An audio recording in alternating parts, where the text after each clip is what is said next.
International Currency Conference and deliver his presidential address, it is my profound honor and privilege to invite the President of the Republic of Ghana, His Excellency John Dramani Mahama. Thank you. Thank you, Michelle. Thank you very much. I asked the ChannelOne musician to pass this way to pick a number from my assistant so that he can come and see me.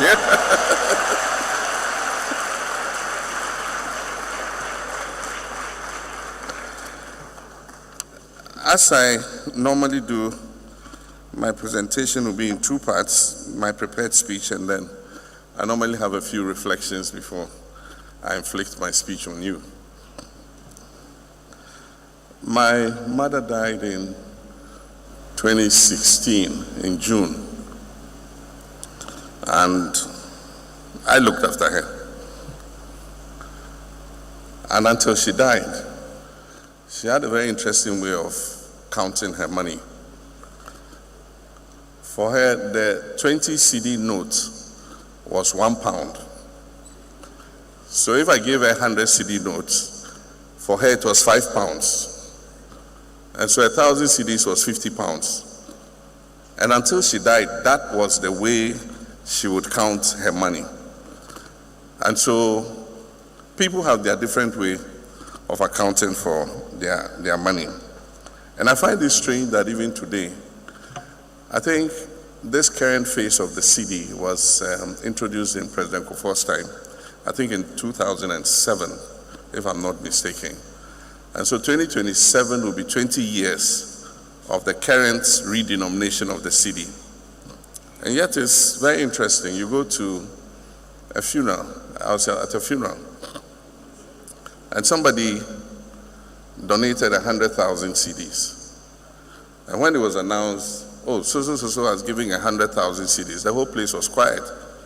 Because I thought the guy deserved a very big round of applause. Apparently they didn't understand what 100,000 cedis was. So when the MC said, Namon Preno, Nipama 1 billion cedis. And I said, 20 years on, we still are calculating in 1 billion cedis instead of 100,000 cedis. I think that we must try and move on and call the cedi for what it is. And then also, in the past, when we traveled with our security and drivers and others, and they got their per diem, maybe $500 or $1,000, whatever it is. Anytime they went to the shop to buy a few things and bring home, they always use their calculator on their phone. And so if they see a shoe and they say, oh, the shoe is 120 pounds, they will calculate 120 pounds into cedis and say, what?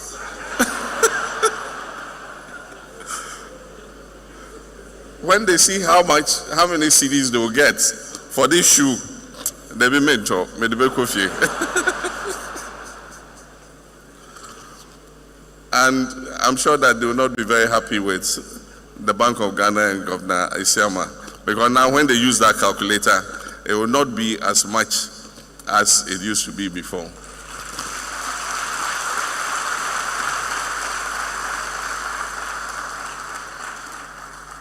A relative of mine was going to buy a car and asked for an invoice from one of the car dealers. And when the invoice came, showed it to me. And I was surprised to note that the invoice was quoted in cedis, no dollars. A few years ago, if you were going to buy a car, the invoice they'll give you is quoted in dollars. Today, people are quoting in cedis, even house rents. You want to pay in dollars, it says, no, you pay me cedis. I just want to say that the governor and all your people, your team at the Bank of Ghana, the Ministry of Finance,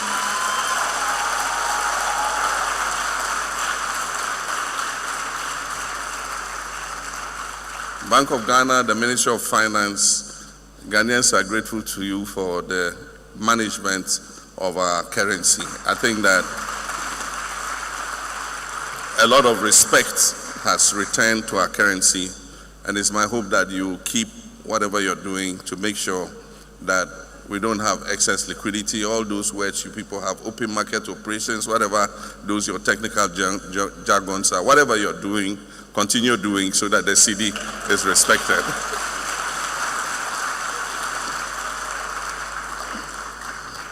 And so allow me to proceed on established protocol and acknowledge the governor and your team and our visitors from outside, currency research, and all of you, and thank you for putting up this conference.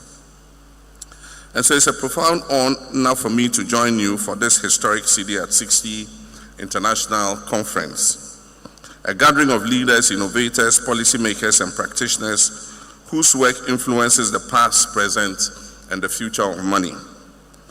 I wish to commend the Bank of Ghana and the currency research team for uniting such a distinguished community to discuss the evolving framework for currency management, monetary governance, and digital finance. Your deliberations over the next 2 days reaffirm a fundamental truth that the future of money is inextricably linked to the future of national development, institutional credibility, and global economic integration. 60 years ago, Ghana took a bold and sovereign step by introducing the cedi, not merely as a unit of account or a medium of exchange, but as a declaration of independence, our identity, and the capacity of our state.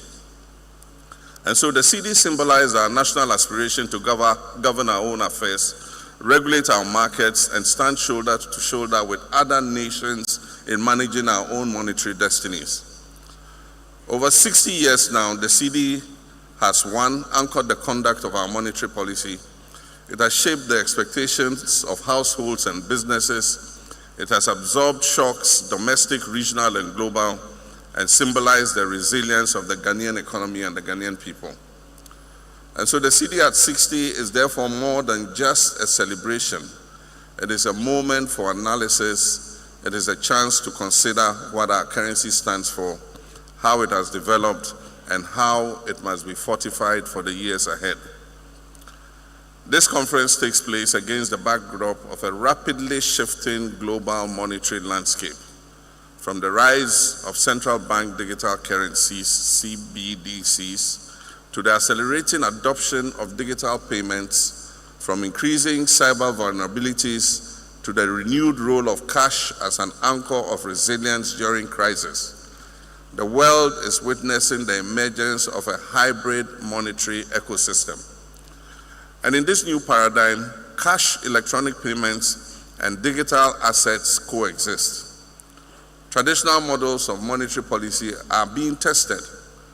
Trust in institutions has become as crucial as technical capacity. And this new reality places a significant responsibility on our central banks, not just as regulators of money, but as guardians of trust. And so this conference provides Ghana and Africa with an invaluable platform for evidence-based dialogue, comparative learning, and forward-looking policy innovation. And so, ladies and gentlemen, the importance of this engagement is heightened by Ghana's notable progress over the past 10 months in achieving macroeconomic stability and restoring confidence in our economy and our currency.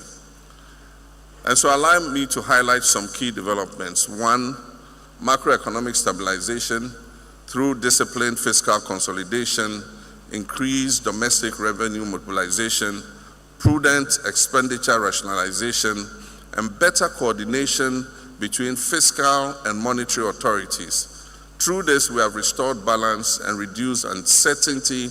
Inflation has continued to decline, and expectations are more firmly anchored today. The second is the strengthening of the cedi.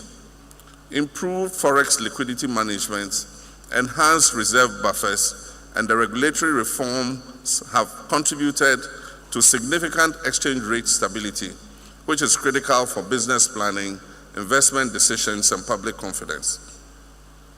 And the next is rising confidence indicators. Business sentiments, consumer surveys, and investment outlook reports all indicate a steady recovery of our economy. Our development partners, the financial markets, and the global rating agencies have acknowledged these reforms.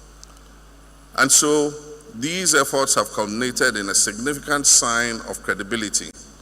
Ghana's sovereign rating by S&P was upgraded recently from CCC plus / C to B minus B with a stable outlook on 7th November 2025.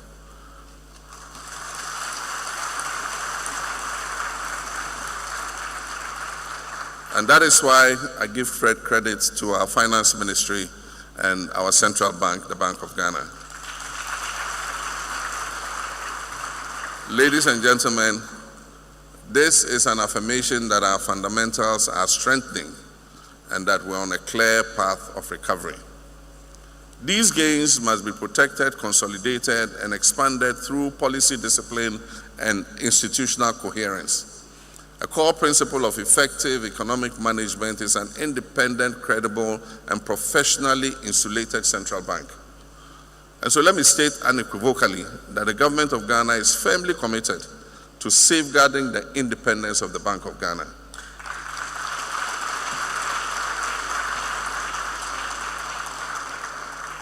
A strong and autonomous central bank is essential for anchoring inflation expectations, for maintaining exchange rate stability, for enhancing investor and market confidence, and ensuring long-term policy credibility. This is not a matter of personal preference. It is an economic necessity. A modern currency regime requires not only strong institutions, but also an informed and responsible public. I therefore urge the Bank of Ghana to strengthen nationwide public education in 3 critical areas. The first is promoting the use of the cedi in all domestic transactions. Using the national currency strengthens economic stability and reduces unnecessary exposure to exchange rate volatility. The second is improving currency handling practices. Poor handling practices increase printing costs, shorten the life of the currency notes in circulation, and undermine currency integrity. We must promote respect, proper storage, and responsible use of the Ghanaian cedi. And the third is enhancing financial literacy. An informed citizenry is better able to prevent fraud, demand accountability, and bolster the financial ecosystem. So public education must extend to schools, to the markets, to transport unions, to digital platforms, and especially to rural communities.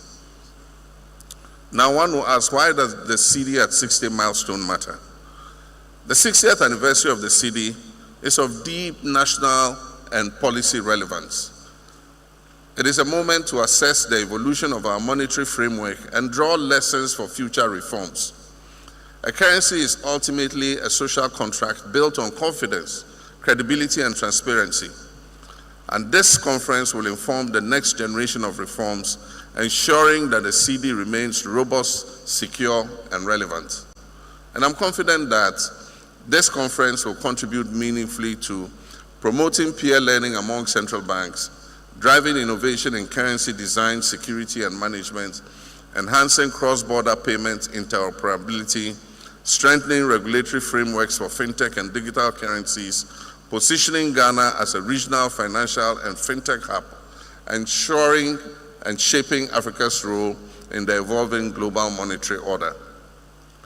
Ladies and gentlemen, the results of your deliberations today will affect not only policy decisions, but also the long-term path of the cedi and other African currencies. The endorsement of the African Continental Free Trade Area by a large majority of African countries has opened up the opportunity for the world's largest common markets to be established. However, for goods to be traded seamlessly across the continent, it is essential for us to have a payment and settlement system that enable African businesses to transact using their own currencies. And this has led to the establishment of the Pan-African Payment and Settlement System, the PAPS. And so I expect this payment system to engage your attention at this conference as a catalyst for settling transactions as businesses and countries exchange products across Africa under the African Continental Free Trade Area. And so as I conclude, we commemorate the cedi at 60. Let us commit ourselves to shaping a currency and an economy that reflects the hopes and aspirations of our people. The next chapter of the cedi will depend on 1, sustained macroeconomic discipline, 2, a strong and inclusive financial sector, 3, technological innovation and digital transformation, 4, enhanced public literacy and responsible currency use, and 5, an unwavering, independent, confident central bank. And so my government remains resolutely committed to these pillars, and we shall support our central bank, maintain the trust of our people in our bank in order to make it carry out its rightful mandate. And so, ladies and gentlemen, it is now my singular honor to declare the cedi at 60 International Conference duly opened, and I thank you. May God bless the Bank of Ghana. May God bless our homeland, Ghana. I thank you.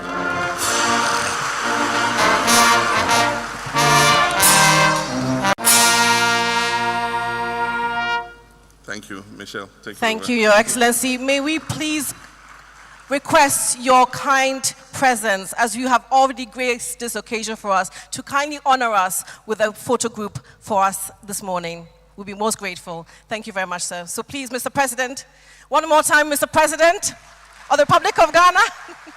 Thank you so much. It has. May I please invite the Governor of the Bank of Ghana. Please give him a big round of applause.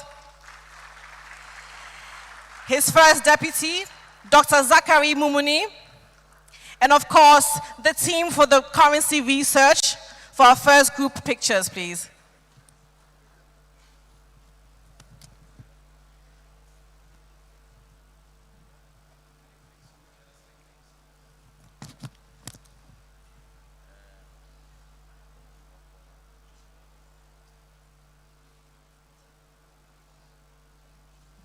As they make their way to the stage, can we please give them a big round of applause to the currency research team for this collaboration to enhance, to move the cedi forward. And once again, we are so grateful to our President of the Republic of Ghana for granting us his audience in his time. We know you're very busy. So may we ask all members of the media to ensure that pictures are taken swiftly and orderly.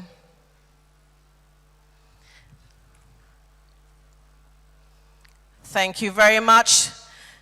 Thank you very much. A big round of applause once again for the President of the Republic of Ghana, the Governor of the Bank of Ghana and his first deputy, and the currency research team. Your Excellency, thank you very much. We're most grateful for your time. But we'd like to steal one more minute of yours, sir. One more minute, sir. One last picture. Thank you. Can we please give him a big round of applause for being so gracious and kind? We do know that he has a very busy schedule.